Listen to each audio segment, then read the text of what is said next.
एक जागतिक घडामोड पाहतोय। महत्त्वाची अपडेट आहे। व्हिएतनाममध्ये भारतीय प्रवासी असलेली बोट उलटलेली आहे। बोटीमध्ये 33 भारतीय प्रवासी असल्याचं कळतंय। ही बोट उलटलेली आहे। व्हिएतनाममधली सगळी घटना आहे। प्रवाशांनी भरलेली बोट उलटलेली आहे आणि त्या संदर्भातली ही एक्सक्लुसिव्ह दृश्य सध्या तुम्ही साम टीव्हीच्या माध्यमातून पाहताय। बोटीमध्ये जवळपास 33 भारतीय प्रवासी होते असंही समजतंय। या संदर्भातली अधिकची माहिती देत आहेत आपले प्रतिनिधी सीमा दाते। सीमा, नेमकं काय घडलंय? ही बोट उलटली कशी आणि काही जणांना वाचवण्यात यश आलंय का? नक्कीच श्यामल, खरं तर खूप मोठी दुर्घटना म्हणावी लागेल, कारण व्हिएतनाममध्ये एक अत्यंत दुःखदायक घटना जी आहे ती घडलेली आहे। आपण आपल्या व्हिज्युअल्समध्ये देखील पाहू शकतो। ही बोट जी आहे ती प्रवास करत होती, यात भारतीय प्रवासी होते आणि त्यानंतर बोट जी आहे ती उलटली आणि उलटल्यानंतर तब्बल 33 प्रवासी जे आहेत ते आपण बघतोय की आता बुडाल्याची माहिती मिळालेली आहे, पण बचाव कार्य जे आहे ते सुरू आहे।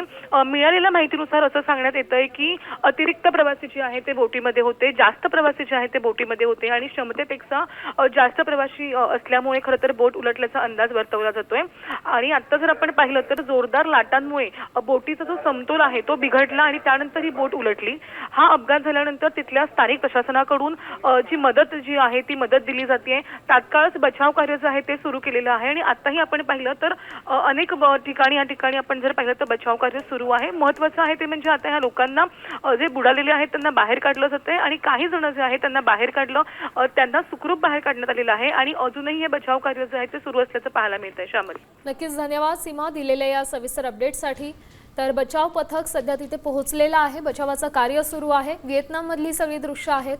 भारतीय प्रवासी असलेली बोट उलटलेली आहे।